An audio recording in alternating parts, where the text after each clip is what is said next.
Hello, fellow countrymen. Today I want to tell you about state building. Some serious things to think about, to consider. Why do states exist? What are the most important responsibilities of states around the world? For what purposes were the states built? In this regard, to what extent does our state of Turkmenistan pursue and fulfill its statehood goals? Looking for answers to these questions, what could be the main goal of a state in the first place? Does this question apply to countries around the world? I think there are three main tasks. Those who claim to have other responsibilities can write in the comments.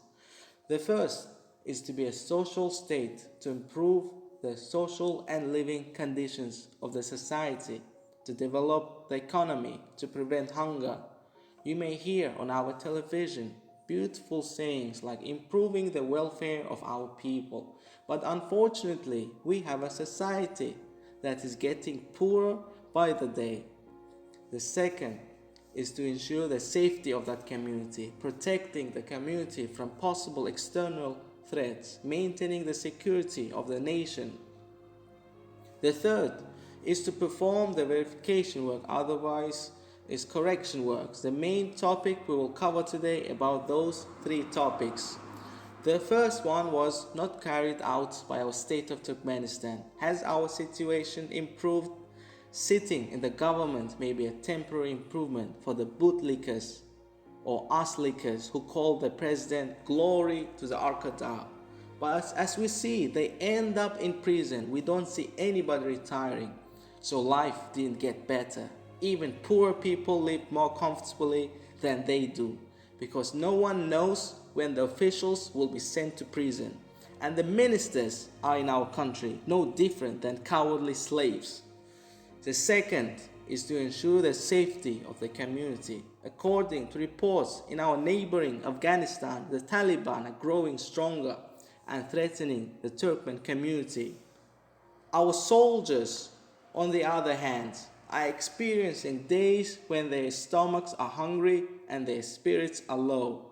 Soldiers are subjected to torture while degrading their morale. Unfortunately, Turkmenistan has not been able to fulfill its obligations, and police chasing people like in a cat and mouse game.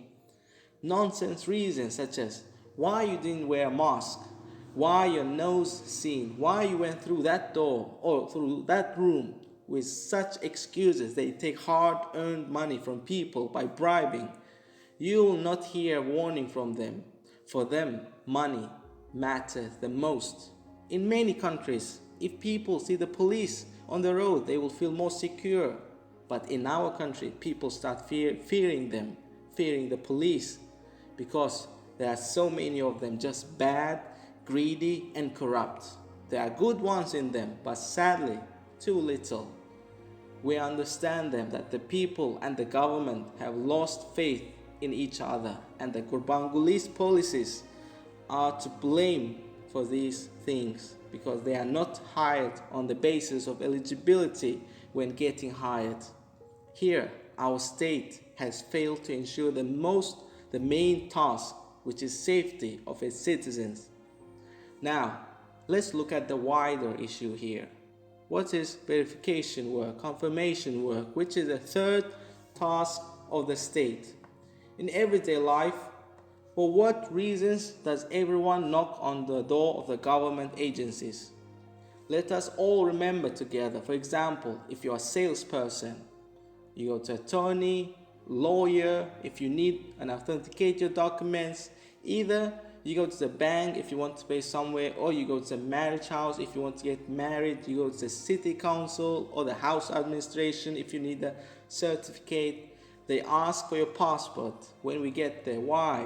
For authentication, to legalize your documents. For example, when you buy or sell a car, you go to the traffic controller in agreement with the buyer and the seller. And in some countries, you go to the authentication department and do the contracting.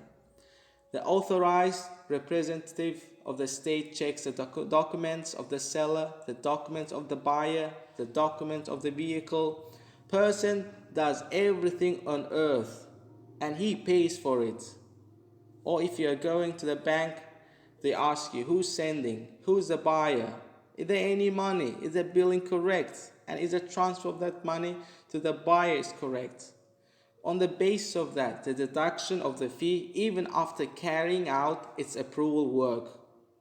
Can our banks do these things now? What happened when the banks didn't do what it had to do? People found other ways to transfer money. Through black market, they take $1 for $100 and deliver your money in Turkmenistan. If you want to send more money, there will be doubts about whether the money will reach its destination or not. And now even these ways are more reliable than our banks because the banks cannot be trusted anymore. Do banks exchange our currencies? No. Instead, we have black market sellers and buyers who replace the banks now. This means that you will not be banned from doing your own thing, which is a condition of a statehood. If you ban it, you will get it for sale at a higher price. So inflation will start to rise. Our money will lose interest. Things will start to go up and sell in the black market. You will be dissatisfied with the people and you will come to this day. Neither the black market sellers nor the bankers or the police are at fault here. It is the fault of the centralist system that fails to govern this country. So, they couldn't even do their third mission as well.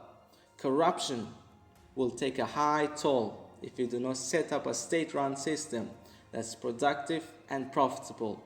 Be it America, be it in the European state, be it in Japan. If you do not follow the laws of the economy, if you're isolated from the world, the economy will collapse. At a time when cryptocurrencies are increasingly influencing Bitcoin, blockchains, bringing the world economy to a new level, making this verification, confirmation work shorter and faster, we are still unable to manage our national currency. I think that if we do not want the future to be worse than this, we must fight as one nation. Remove all these old government corrupt officials and pave the way for our young and sharp-tempered youth. Thank you for listening.